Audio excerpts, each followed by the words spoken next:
It's time to take a journey, to find your courage, break through your limits, and master your destiny. It's time for Ken D. Foster's Voices of Courage. Ken brings you some of the most courageous people on the planet that will inspire greatness within you and change your life for the better. It's time to see the unseeable, know the unknowable, and do the impossible. It's time for Voices of Courage. And here's your host, Ken D. Foster. Hello and welcome back, everybody. This is Ken D. Foster, your host for Voices of Courage. So glad you could join us today.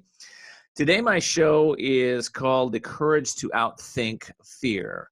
And I'm just really blessed here to have famed author O Boudreau with me today. Let's see. Let me talk about this. In a world racked by violence and suicide and drug overdoses, bigotry and social media, anger, fear, worry, concern, all kinds of stuff going on, Anne throws a lifeline to anyone who is struggling. As an inspired author, a coach, a successful entrepreneur herself, an executive, Anne devotes her life to helping others develop a healthy self-worth. She has a new book out. It's called A Human Mosaic: Heal, Renew, and Develop Self-Worth. In that book, she reveals how self-worth is both the lens through which we view our lives and the basis of how we live. Anne, welcome to the show. I'm so happy to have you. This is great. Thank you. I'm thrilled to be here, Ken. Well, listen, there's a lot going on in the world right now. We're shut down, coronavirus is everywhere. People are worried, they're concerned. And I'm sure it's a self-esteem and self-worth are being impacted in ways where people are losing their jobs, they're losing their identities, they're challenged. Let's talk about it for a minute. Where are you with all this? What's happening? Yes, it's really a surreal time in our lives, and everyone is experiencing this in a different way. We're all unique individuals. Yeah. But it really is, it's interesting. There are so many different thoughts about how to deal with this. And I've heard the media say, you should do this, you should do that, you should do this. The truth is, what's really unusual about this time is not just what we're experiencing in the outer world, but what we're dealing with internally. Because it's really the first time in all of our lives that we have not had other distractions, the busyness of our life, running from task to task, appointment to appointment, to distract us from what we're feeling. So we're finding a lot of the people that I've interacted with and coach are finding that they are starting to face emotions that perhaps they've repressed all these years. So it's an interesting time, and I think we can look at it as even a valuable time to some degree to really reflect on your own life and the relationship you have with your loved ones and find meaning, greater meaning and deeper meaning in those relationships. That's really good. I mean, I think that some of us are doing that work. Some of us are really taking the time to slow down, to reflect, maybe to start a new habit like, self-reflection or meditation, or maybe just questioning our lives in a new way. How do we gain clarity, the clarity that we need right now to go to the next level? How would you suggest we do that? Well, personally, myself, even with my own family, and as much as I've learned and trained about self-worth, it takes a different perspective because we are in self-quarantine or isolation. And I think clarity comes with self-awareness. If you don't know what you're thinking, you're unable to change your thoughts. And it's interesting, people are so robotic in their, responses to life. And now, because we're asked and we're asked and required to behave and think differently, we're restricted in a lot of ways. So the way we interpret things is got a whole different nuance. And the way I phrase it is that now we have the space to really give ourselves some grace, some self-understanding, to listen to our thoughts, observe what we're thinking, and perhaps take that time to really rephrase our thoughts in our head because you really realize how you speak to yourself when you're in isolation or when you're alone in a setting. You realize, wow, I just said that to myself, and so it's a very important time to think about what you're thinking, to reflect on what you're thinking so you can change it if it's causing you distress. Well, I've experienced thoughts that I believe thought is universal. It's not individual. And so when somebody has a thought, let's say they're worried, they're fearful about what what the next thing that's going to happen here. People in Japan and China and Germany and Australia, they're all having pretty much the same thoughts. So it's about how you focus your mind and what you want to. Yeah, I love what you said. Become aware of what those thoughts are popping in. I think, from my point of view, I always ask those thoughts, are those my thoughts? Because I'm very intuitive. I pick up on other people's thoughts. Are they mine? Are they someone else's thoughts? Maybe some other thing out there. I mean, what's your take on this? Well, I do talk about thoughts a lot because I think that one of the things that people think is, because I think this way, it must be so. All right. So for instance, if you think that you are not capable of giving a good speech, it must be because I'm not capable of speaking in public. I'm fearful of speaking in public. But what I remind people is that thoughts are only thoughts. They're not truth. They're not fact. And, a lot of our great philosophers have always said, do not be influenced by other people's thoughts. Form your own thoughts. And self-worth is based on developing your own set of values and self-belief. And so that you can live with integrity according to your own inner value system. That's really important, and I think it's at this time it's like, values are interesting. Some people think they're static, but I think values change over time. We might in other words, the priorities of our values change over time. We might value family much more in our older years than maybe we did in our younger years. We might value being connecting to our spiritual path more in a certain period of our life than others. So values seem to shift. But what is it that doesn't shift for us? What do you think that is, Ann? I'm going to take you on a little different journey here. No, I'm glad you asked that, because I think that there are certain fundamental values that, and I may disagree with you on that. I think beliefs shift.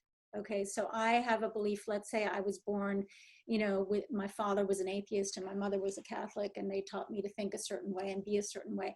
Those beliefs shift through time, evolution, and personal growth and interaction with your environment.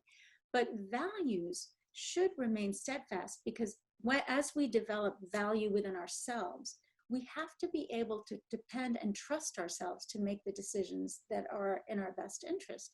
So values, when I talk about values, I talk about self-trust, trust in others, integrity, being authentic, saying what you're going to do and doing what you say. Those are what I, describe as values. And I find those to be steadfast. They go with you as you grow. And when we live in incongruity with our values, it's called cognitive dissonance. We are always at odds with ourselves. We are always experiencing this inner tension, because what we feel in our core inner self, our soul self, is in discord with how we're behaving in reality. So that is a very, very, very difficult thing that pulls us. It's tension within us throughout our life. That's really good, and I really get that. If you're out of step with your own inner guidance, that own inner wisdom, that it does create challenges for you. And so it is about realigning with those inner truths. We'll call them values or inner beliefs that you have that are there that you want to realign with, is what I'm hearing. Okay, yeah. Listen, I've got to take a break, but first, before I take a break, I want to just mention you have this wonderful book out. It's called A Human Mosaic, and I'd like to let people know before I take the break. There it is. We're going to talk more about this in the next segment. How do people get this book, Ann? My book is available on my website, which is www.annoboudreau.com. It's also available on Amazon and on Barnes & Noble. Online. All right. So annoboudreau.com. You might have to Google it, but it's there. And the book is The Human Mosaic: Heal, Renew, and Develop Self-Worth. We'll be right back in the next segment. And I'm going to take a little deeper dive into self-esteem and what creates self-esteem and what tears apart self-esteem. We'll be right back. We'll be back with more Voices of Courage with Ken D. Foster. Learn more about Ken, how to be a guest on the show, and sponsorship opportunities by visiting voicesofcourage.us. We're back with Voices of Courage. And now your host, Ken D. Foster. Well, welcome back to our show. Today, our show is called The Courage to Outthink Fear, and I have a special guest in studio here with me, well, virtual studio, that is, O Boudreau, and she's an author. She's written an amazing book called Human Mosaic: Heal, Renew, and Develop Self-Worth. We're just talking about self-worth, and I want to take a little deeper dive in that about, how do we build self-esteem and how do we tear down self-esteem? Let's just talk about that from your point of view. Okay, well, one of the points that I denote in my book is that self-esteem and self-worth, although they're often used interchangeably, they're actually different aspects of ourselves. So self-esteem is what I refer to as our outer self, what we do in the world, our confidence and our competence. So we can be a great plumber, musician, electrician, athlete, but still suffer from low self-worth. So self-worth is what I refer to as our inner self. It's how we value ourselves, our worthiness. And of course, they both reflect us as individuals, our holistic self. But self-worth is really it's the heartbeat of your life. It's everything that we do, every relationship, interaction, our ability to heal from illness, our immune system, our sleep patterns, sexuality, productivity, attitude, they're all influenced by how we feel about ourselves and our inner core being. So it's tremendously impactful on the quality of our lives and our relationships. And I think that, nowadays it's much more difficult for most people to develop self-worth because there's so many mechanisms that at least I didn't grow up with that can tear you down, the social media and other influences. And so it's more important than ever to really learn how to lean inwardly and develop an inner core repository of strength, resilience, stamina, and inner peace so that you can lean on yourself and essentially become your own closest friend, hero, confidant. Because there's nothing there's nothing more distressful than feeling uncomfortable within your own self. And it really takes a toll on your life and your relationships. Well, I think one of the ways that people build their self-worth is by keeping commitments to themselves and, and to a certain extent, keeping commitments to others. But it seems like if you're not keeping, you're not aligned with those values, and, if, let's say you align with your values and you're not living those values, you're saying, these are what's highest and best for me right now. These are my truest values. And yet you're going off on some other tangent, not keeping the commitment to live to those values. It seems that would disconnect us from our self-worth to a certain extent, or chip at it at least. Yes, it does. And what I've realized over interviewing so many people for my book and doing so much research, and we have visible examples in our real life now, that no amount of external accomplishment, no amount of wealth or material possessions is ever enough to fill that void of low self-worth. And so I think it is, really the issue is that people don't want to work at anything, really. They want things to happen overnight. But we are each able to retrain our brain and learn to value and love, accept, respect who we are. And through the science of neuroplasticity, we know we can, retrain our brain and develop new neural pathways. So it's a matter of developing the passion to want to change, because we know through research that anything that's forced will not endure. That change cannot be forced upon you. You can't be guilted into it. It won't sustain. That Right. You've got to be excited about changing yourself and your life, and it's well worth putting some time and effort into it. Well, I love that message because, you're the expert. I mean, you've, you interviewed 40 trauma survivors, individuals that were domestically abused, emotionally abused, sexually abused, drug addicts, devastating diagnoses, all about the brain and what's going on. And your message is that, through neuroplasticity, we can change, we can heal, we can grow. I think that's an important message at this time for everybody, because I think, a lot of people right now are feeling maybe abused by the system, or they're experiencing some drama at their home lives. They're in a place where like, what is going on? How do I change where I am? And you can't right now. I mean, you might be able to move somewhere, but it's difficult. How does a person stay connected in these times to that healing process that can take place? I guess before I ask you that question, I want to make one more comment. I do believe that people need to create the right environment so healing can take place. So let's talk about this a little bit. Yeah, and I think it's such a pivotal time in our lives. I mean, our world has changed dramatically in the last few months. It's unlike any we've ever experienced. None of us know quite what will be forthcoming. But it is also a remarkable time to really invest in yourself and your relationships, because we have the time. And what I've done personally is we're a family of 5. I also have 3 dogs.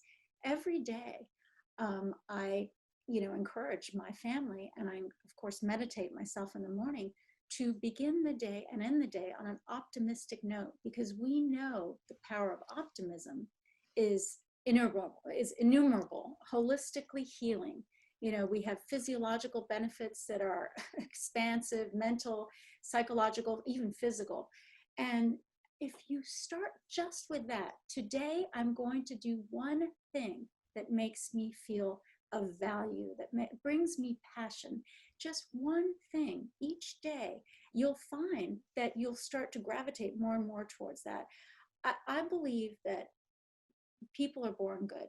No one is born a bad person, and no one is born with low self-worth. When a baby, an infant is born, they don't have low or high self-worth.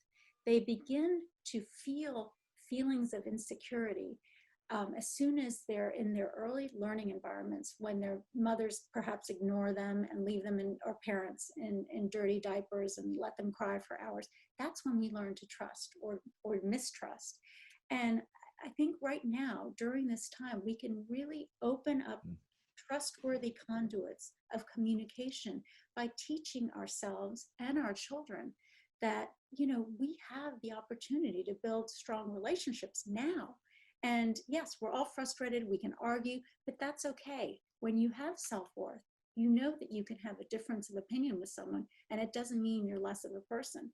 In fact, it means it's human to disagree and err, but it's superhuman to believe in yourself even when you are having these issues. That's really good. All right. Well, the book is The Human Mosaic: Heal, Renew, and Develop Your Self-Worth. You can get it at Anne's website at annecboudreau.com. That's BOUDREAU.com, and C as in cat, Boudreau.com. And you can also get it on Amazon. Anne, thank you so much. Any final thoughts?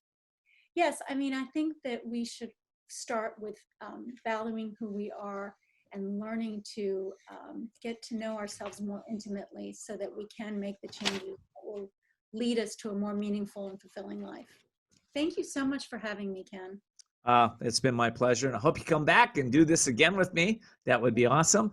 And for those of you that have been with us for a while, you can pre-order my book, The Courage to Change Everything, at couragetochange.us.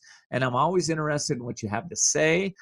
So please follow us on Twitter and Facebook and Instagram, and send your questions and comments to viewer@voicesofcourage.us. And you can find all of our replays at voicesofcourage.us. Until next time, live an inspired life, and I look forward to connecting with you soon. Take care. Thanks for joining us for Voices of Courage with Ken D. Foster. Learn more about Ken, how to be a guest on the show, and sponsorship opportunities by visiting voicesofcourage.us. And we're always interested in what you have to say. So follow Ken on Facebook, Twitter, and Instagram, or email your questions and comments to viewer@voicesofcourage.us. Also, you can find all of Ken's previous shows by visiting voicesofcourage.us. Be sure to join us next time as Ken brings more stories of courage that will inspire greatness within you and change your life for the better. Until next time, live courageously and see the unseeable, know the unknowable, and do the impossible. This has been Voices of Courage with Ken D. Foster.